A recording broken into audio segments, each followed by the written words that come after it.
Hello, thanks for joining me virtually here to watch this back to school meeting, which is being done in lieu of getting everybody back into the school, into the gym, which is probably about 100 degrees right now. So it's a nice thing. There are some benefits to not being able to get together, which would include air conditioning. So with that, we're going to get started here. Oh, my phone just went off there. Okay. I want to keep this as brief as possible, but just to touch upon some important points in order to get back to school well, as we, in this really interesting time, look at reopening the school, bringing our students back into school, and just making sure that we don't skip some of the important things that are part of, the normalcy of getting back to school, just because we're so focused on COVID or something like that. So while much of my presentation today deals with things that are specifically COVID related, not all of it does. And I want to just make sure to emphasize there are some points of emphasis here that we can go through fairly quickly to make sure that everybody's on the same page as we get going this school year. So let's begin. We are going to start, as is always good, with prayer in the name of the Father, and of the Son, and of the Holy Spirit. Amen. Most Sacred Heart of Jesus, rich in kindness to all who call upon you, I beg your blessings upon Bishop Ryan Catholic School. In the abundance of your immense generosity, provide for every spiritual and temporal need of our school. May your wisdom guide all teachers and administrators, your truth fill the minds of all students, and your love be present in all who walk our halls. Amen. We'll begin with just a little brief mention of our mission statement: serving God and his children by laying the foundation for lasting happiness through education and virtue.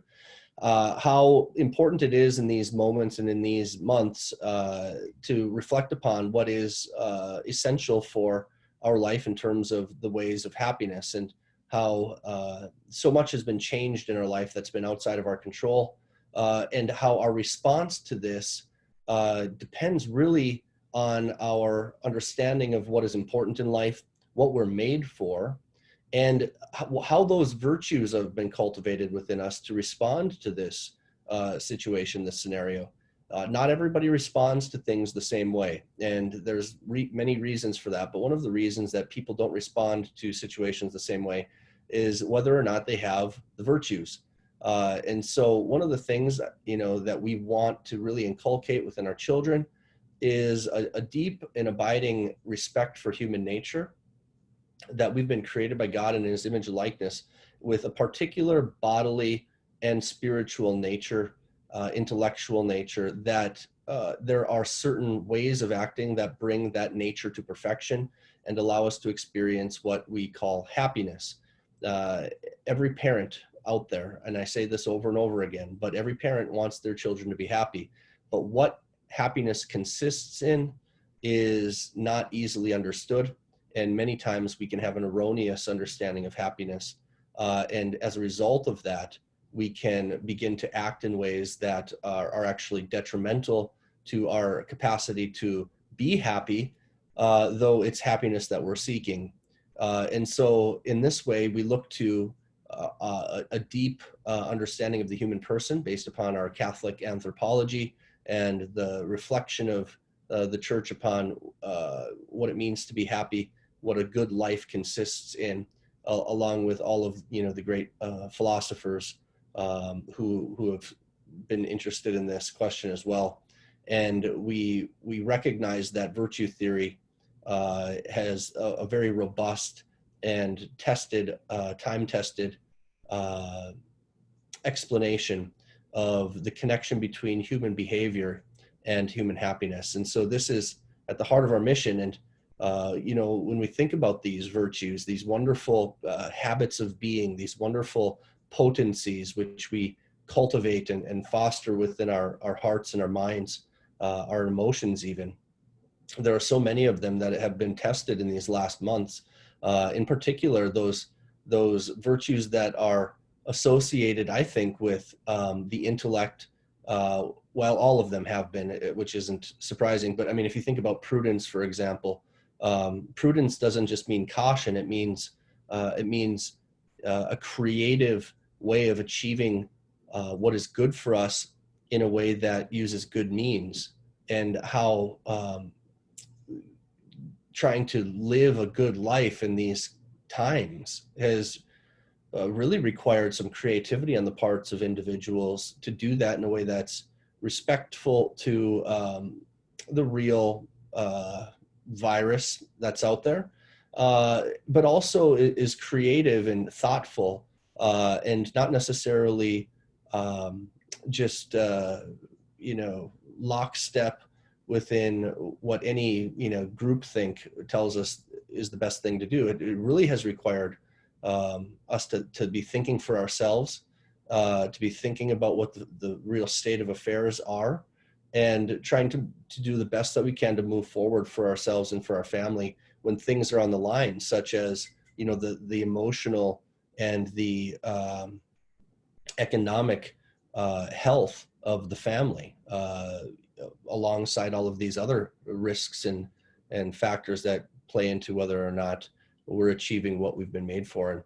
And another thing that I think is so important is just the virtue of courage. And I've mentioned this over and over again, but we as human beings are vulnerable to sickness all the time. We're vulnerable. That's just part of being mortal.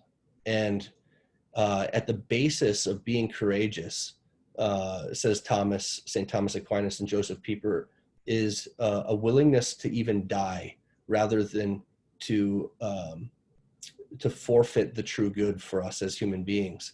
There's always in courage a willingness to suffer for the sake of the higher good or the more noble good to be achieved in life, because there is a sense in which our bodily health is not the highest kind of health, not the highest good to be sought in our life. And so it takes courage to live in a place and in a society in which there are risks to our health, but to not to cower, but to go forward, and to press on towards those things that are really essential and good for us as human beings and a human community. We have to be courageous to do so. And so I think, these are virtues that we've seen that without them, how easily things can go sideways, and we can really be impeded in our pursuit of the good life if we don't have courage and if we're not prudent, for example. Moving on from our mission statement, just to recognize so that everybody understands kind of how the school works, right? We have a board of directors, a wonderful board of directors that meets monthly. Bishop Kagan doesn't meet monthly with us. He joins us usually once a year for a corporate board meeting, but he nevertheless is kept up to date, and he has a very keen interest in making sure that everything's going well up here in Minot, even though he's not present all too frequently. So our board of directors is a governing board that makes policy and gives me my marching orders with regard to how to lead the school. The chair of that board is Bishop Kagan. Our vice chair, who then, in the absence of Bishop Kagan, runs our meetings, is Mrs. Mary Pro. And so Mary and I have a good working relationship when it comes to meeting agendas and kind of guiding the board of directors and making sure that we are on top of all of the pertinent issues that need to come before the board. Don Palumbo is our secretary and treasurer. Mr. Mike Christensen, Mr. Jared Lundeen, and Mrs. Melissa Olson are the other lay voting members. And then the other voting members that we have are Father Justin Waltz, Father Bruce Krebs, Father Ken Phillips, and Father David Richter, the four pastors of the four parishes of Minot, and then our good chaplain, Father Gregory Crane. Other key leaders in the school that you're certainly aware of, but maybe just need to be reiterated. I work very, very closely with Mrs. Tanya Steckler, Mr. Chase Lee, our two principals. And really when it comes down to the day-to-day operations of the school, especially with regard to anything academic or anything that deals with student life, those are the two leaders of the school that that have concrete, proximate supervision over these details and these happenings. So anything educational, anything that deals with concretely with the day-to-day student life of our school, these are the people that are ultimately in charge. And then if I need to be brought in, they will bring me into that conversation. But I just think it's important for parents to know that just because you have a problem or a concern with the school, that I'm not necessarily the first person that it is to be spoken to about this. And I prefer that we really just go through that proper chain of command with regard to, you know, if it's a classroom issue, the teacher, and then if we need to go from the teacher to the principal, and then if I need to be brought in after that, then I can be brought in. But in general, they deal with the day-to-day operations. Now, why is this really important? Because my role in the school is all encompassing and deals with every aspect of the school, but there's a huge portion of my job that needs to be dealing with things at a higher level, whether that's HR, whether that's policy, whether that is fundraising or advancement, whether that is strategic planning or facilities management, right? So there are things in my job description that are not in the day-to-day that I need to be free to be able to do so that we can continue the great momentum that we have as a school, and we can trust that the people directly supervising the school itself in terms of what our students are doing, Mr. Steckler and Mr. Lee, that they're able to take care of those things, and they do. Having said that, though, you know, at the end of the day, the buck stops with me. And so if there's something that, you know, is not being taken care of in a timely manner, I need to know about that as well. So sometimes things do slip through the cracks, and you know, we want to definitely make sure that that doesn't happen. But if for some reason it might, do speak to me or do send me that email. I mentioned already advancement, and we have three people that basically make up the advancement office with myself, which are Miss Marcy Knoll, Mrs. Jamie Bruner, and Mrs. Lindsay Wald. Marcy, Jamie, and Lindsay, each in their own way, really are the team that helps us advance the mission of Bishop Bryan Catholic School in the wider community, and build and maintain momentum and garner resources for the school that help us to carry out our important mission every day. It's how important it is to remember that as a Catholic school, we receive no federal funding and no state funding outside of our food program, which is very minimal.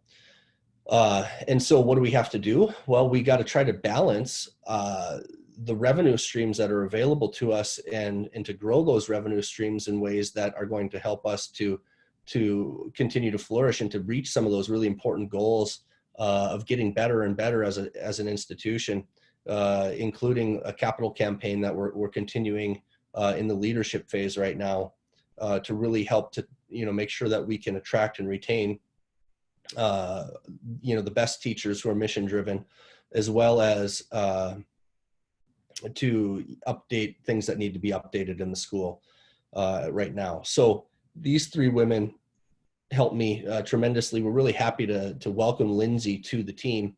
She's an alum, and she is hitting the ground running and doing a great job for us with stepping into the shoes that Steve Lipp held up to the end of this year. Virginia Mardickian, our guidance counselor, has two different hats basically that she wears. There's the academic planning hat, and then there's the counseling, the emotional and behavioral aspect of her job. And we, you know, are constantly working to balance those things. How important it is for us as parents to be involved in the lives of our kids so that they know that they can come to us as parents, and if they have something that's going on in their life, that we are the first people that they can go to. But we all know that there are times when students are going through things that they need a little extra help, a little extra guidance, and Virginia does a nice job there helping our kids to make good decisions and to find ways of moving forward in their life in the face of tragedy or difficulty in one way, shape, or form. And then also we have Roger Coleman, our activities director, dealing anything with athletics, but then also activities writ large or broadly speaking. Roger's the man who helps to keep all that organized as we have a great student life. And we're looking forward to getting those kids back into activities here in the fall and hopefully keeping them there for the duration of the school year. Moving on, the class ambassadors is something that I started years ago, maybe 3 years ago, knowing full well how important parental involvement in the school is for a vibrant culture. Unfortunately, this I haven't been able to find the right recipe, so to speak, to really make the class ambassadors able to come forward in the school. They've done a nice job to the extent that I've given them guidance, but I just haven't been able to figure out how exactly to get this group hitting on all cylinders, so to speak, by no fault of theirs, but just with regard to my time and energy around this and maybe the way that it was set up initially. So we're looking to retool this group a little bit this year. We thank all the couples for their willingness to serve on this committee and to be part of this creative process, which we're doing a couple of things differently, like I said, this year, and hoping to really utilize this group of individuals to make our student and our parent experience at Bishop Bryant Catholic School the best experience that it can be. And again, to get back to that word of culture, to recognize that we have an opportunity to really have a wonderful culture that that people want to be a part of, and that makes being part of Bishop Bryant something that is fulfilling on the human level, on the spiritual level, on the social level, on every level. And I think the social life of the school and all of the events and all of the cultural pieces, that there's great opportunity there, but we can use a little bit of work here. And I think this group is really going to be positioned well this year to maybe take that up a level. And so we're looking forward to hearing some ideas and actually taking some maybe ideas from some of our school board members and bringing them to the class ambassadors, maybe to get things moving a little bit more in that area of student life and parent experience as well. The Bishop Bryant app, if you do not have the app, it's on both Android and Apple devices. Go to the particular store, the respective store, and download that Bishop Bryant app for all sorts of resources and to stay connected with us throughout the year. Getting on to the student and parent handbook. I'm not going to go through the handbook in detail because I want you to just take time. It's a short read, but it's got a lot of just very important information for you as a family and a parent to understand the expectations on the part of the school and our obligations to you with regard to how the school functions. This is our handbook. And then sign and turn in the acknowledgement form. That acknowledgement form is a kind of contract of sorts in which you acknowledge that you will abide by and agree to abide by the what's contained in the handbook on the part of the school. So we need that from all the parents. And so you have packets that are in the mail. They should be arriving today, maybe tomorrow. And so get that acknowledgement form signed and turned in after you read the document and make sure that you understand exactly what's expected and how things should work this year. Which I should just say, there are some changes from last year. Every year we go through a revision process for this handbook. If you have anything that you want the board to consider in terms of a revision of policy, what I ask you to do is, and maybe this would be, it's not the way that it normally happens, right? There are things that in policy maybe are not, they're not written the best way, or it's not perfect, right? And so if there's something in there that you believe would be an improvement on the handbook, I ask you to um, submit that proposal to me basically before October. And then we can include it within our conversations at the board level when we look at revising the handbook for next year, which then we hope to have done by January with 2 readings, so that as preschool enrollment opens in January or February, I forget, Jamie can help with that. I just know that we need that done right around the turn of the school, the calendar year for the next year. So any changes that we would like to have made or you would propose, we just ask that you would make that proposal, even in writing. You don't need to come to the board meeting necessarily or get on the agenda, depending upon what it is. But just make us aware of that, and then we can put that into process at the board level. Okay, dealing with some COVID things here. Reasonable restart plan, which is available at bishopbryan.com/COVID, or if you go to our homepage, it is linked on the main splash page there with regard to getting back to school. You can click that link on the web page and get there. A couple of changes that have happened of late, as this is a fairly quickly evolving situation, and it will continue to change, I imagine, as we actually concretely get back into school.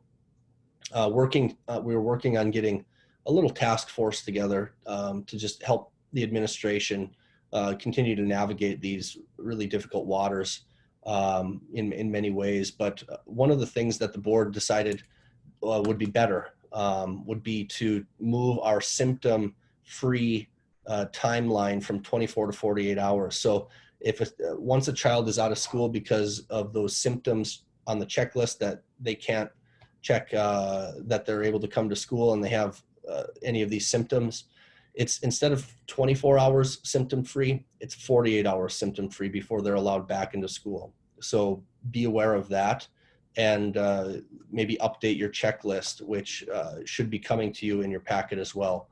Another thing that we discussed and have decided to do with regard to balancing social distancing with normalcy and normal human interactions within the school is lion pods.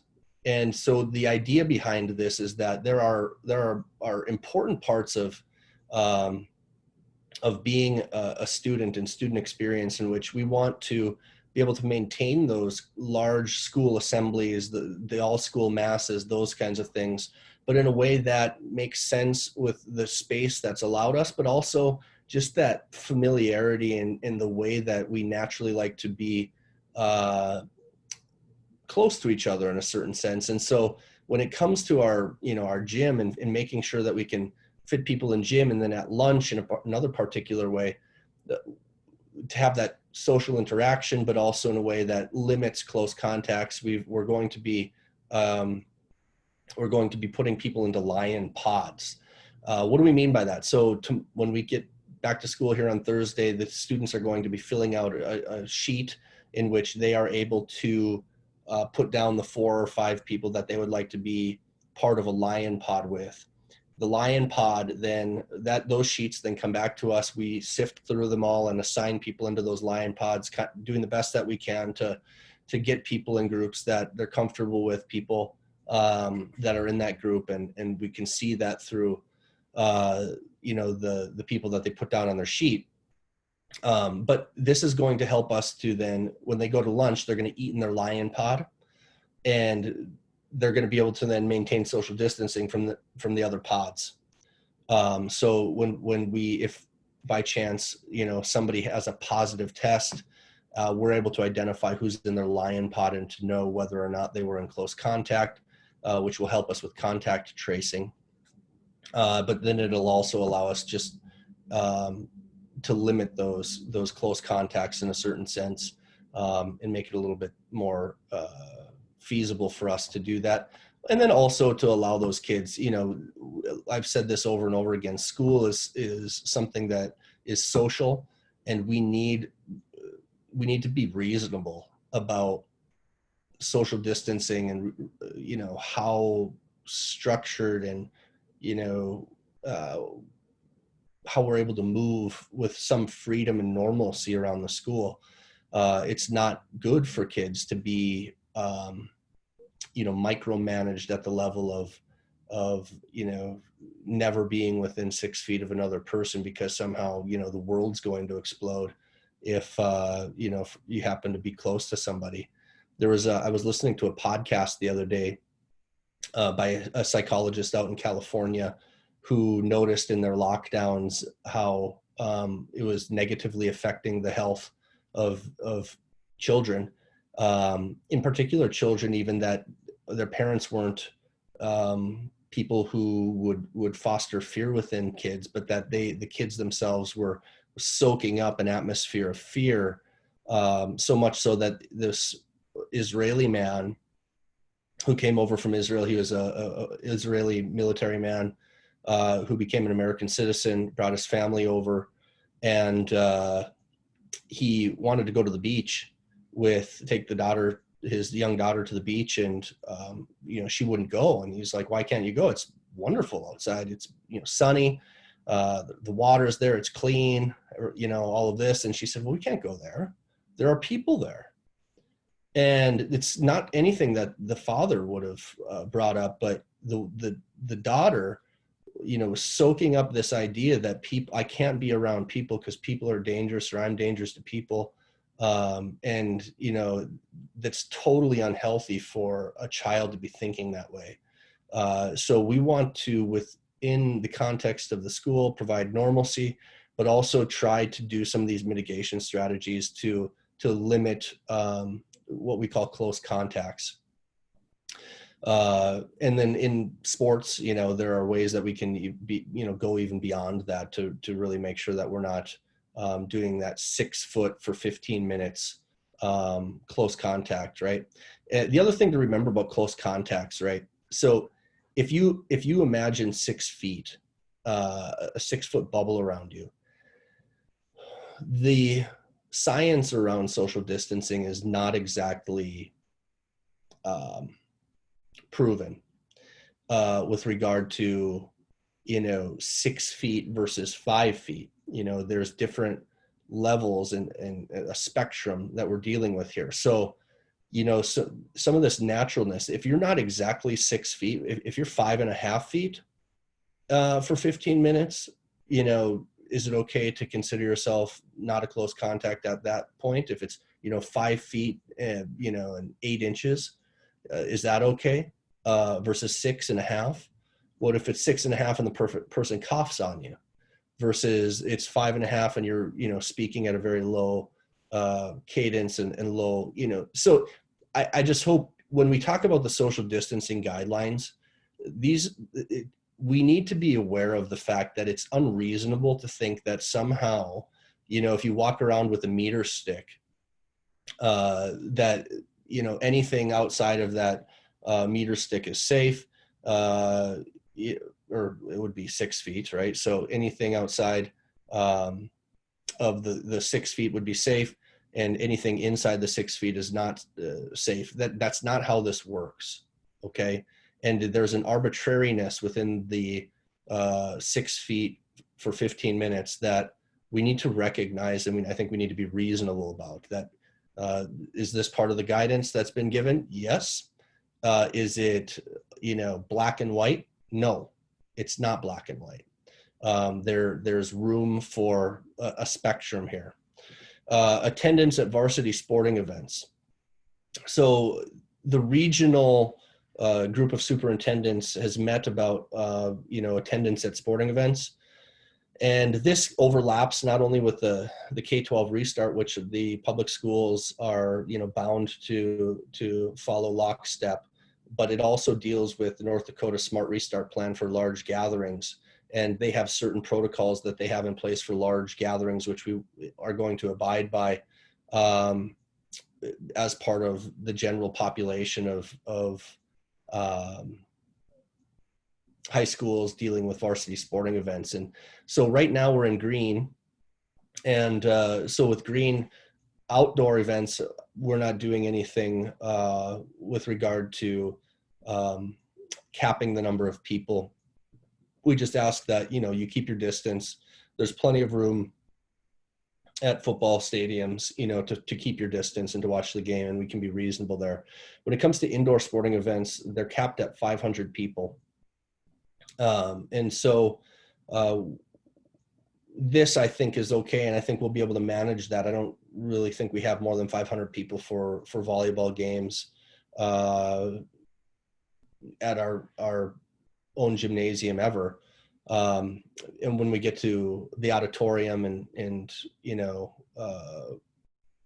what's the word I'm looking for tournament time, that's a larger venue itself, and the auditorium will specify those things.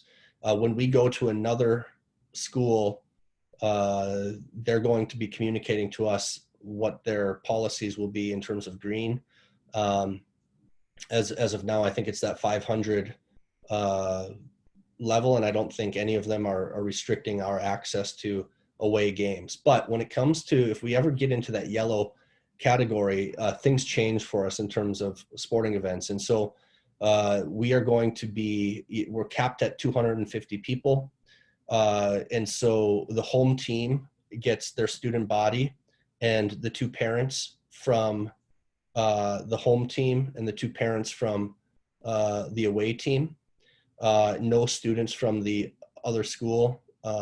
So there will be more of a home court advantage for sure, are going to be allowed, and no outside non-parents are going to be allowed. It's just going to be parents and students of the home team that are allowed at these events. But we are going to be streaming through this Pixelot streaming all of our varsity sporting events once that system gets in place. So you should be able to stream and watch our home sporting events from home.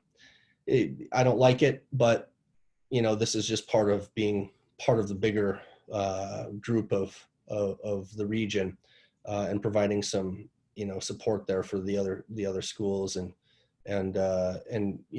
respect for the K-12 Smart Restart, as well as the North Dakota Smart Restart plans.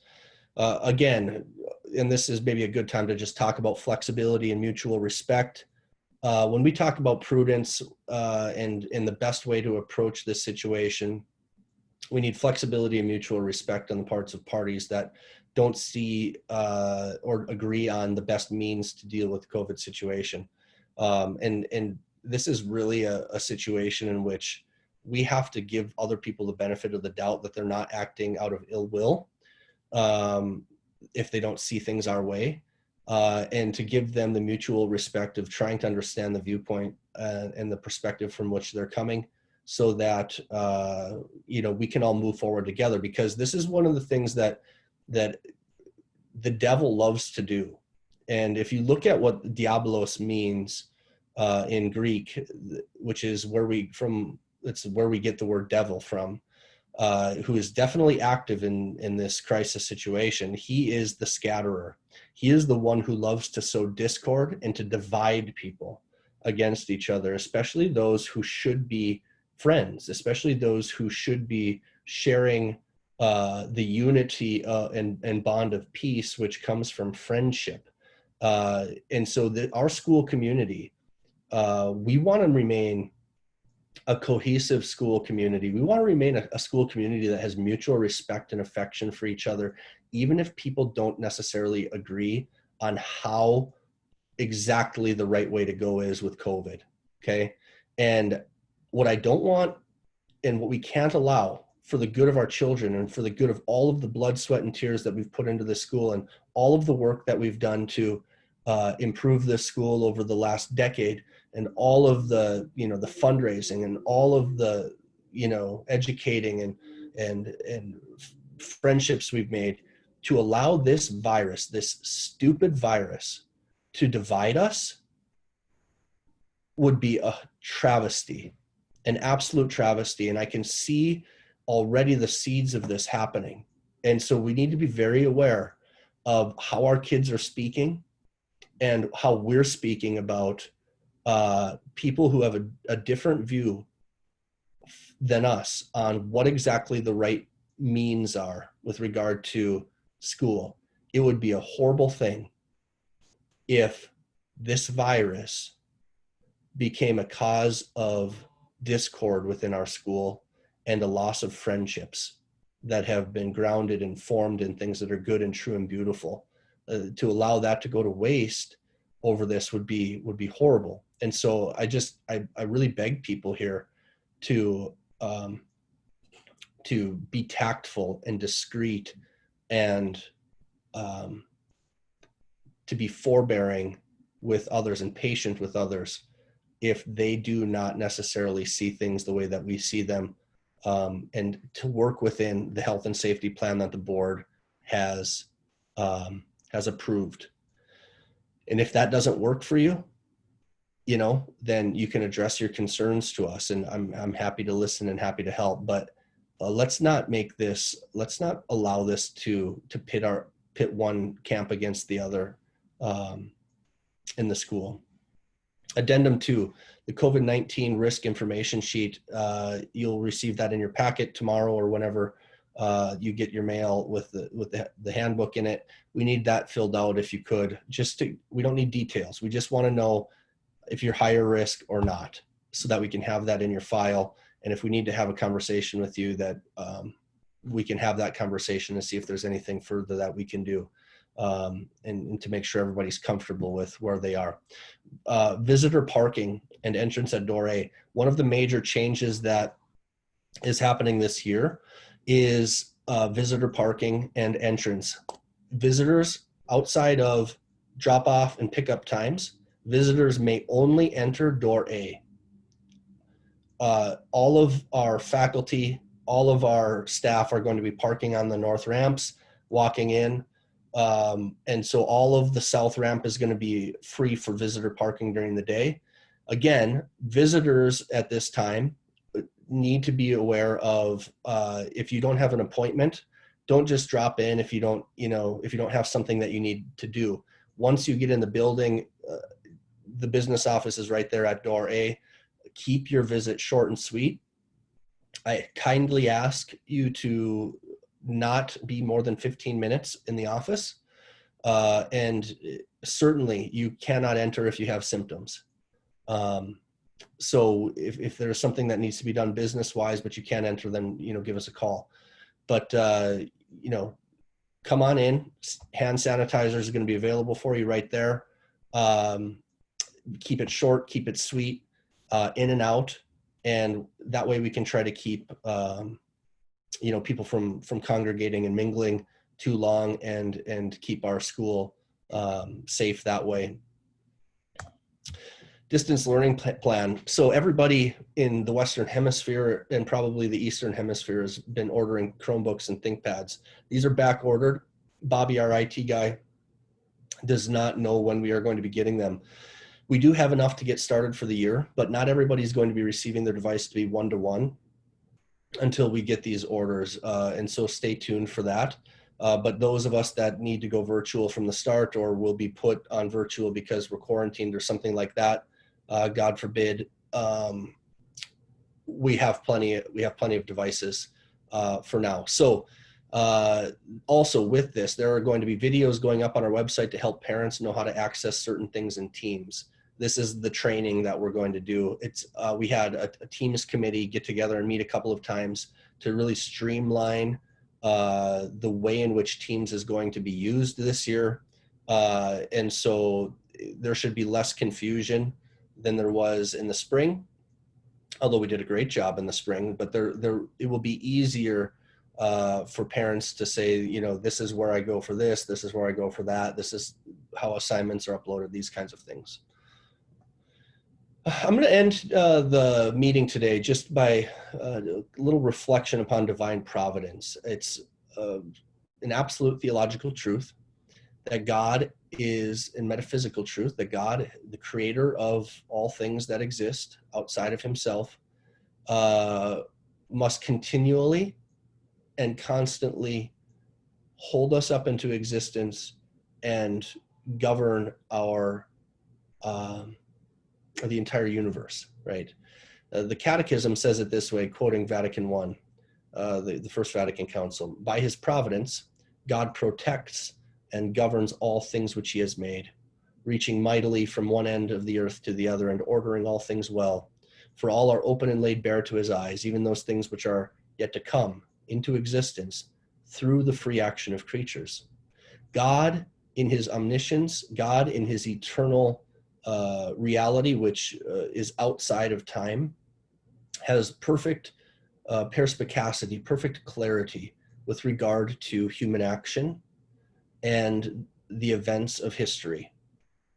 And so we who live in history and are so restricted in our perspective can theologically in faith lift our experience up to God and trust that the difficulties of life or the difficulties of whatever we're going through right now, that all of this is within God's plan, and he's working within it for our good, which is ultimately our salvation.